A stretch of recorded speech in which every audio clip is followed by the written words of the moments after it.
Let's begin this morning with some new steps to address the growing crisis at the southern border, where the flow of asylum seekers shows little signs of slowing down. And officials expect thousands more soon as a new caravan heads north, hoping to reach the U.S.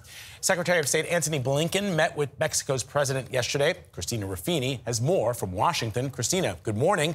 Let me ask you, are there any signs of progress?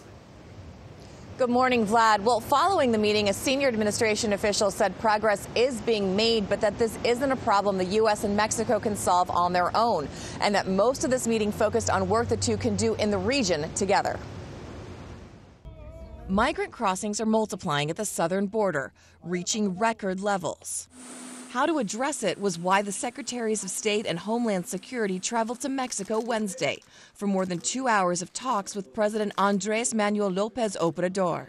The Biden administration wants Mexico to do more to stop migrants before they get to the U.S.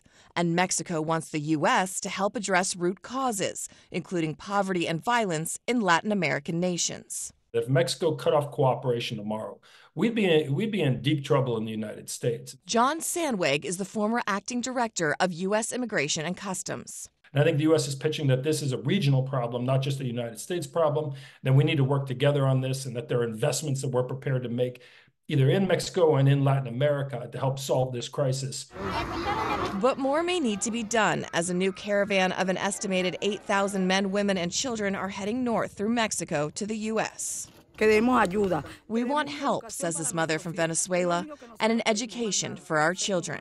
And while border communities are bearing the brunt, the impact of the immigration influx is straining resources across the country. We expect the surge to intensify in the coming days. New York has received about 100,000 migrants in the last year, many of them bused there by Texas Governor Greg Abbott. And yesterday, New York City Mayor Eric Adams joined fellow Democratic mayors from Chicago and Denver to ask Washington for help. The federal government must take responsibility and lead on this humanitarian crisis instead of leaving it for cities and localities to handle.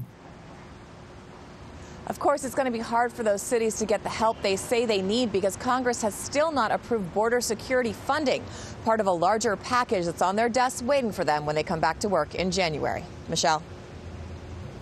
Christina, thank you.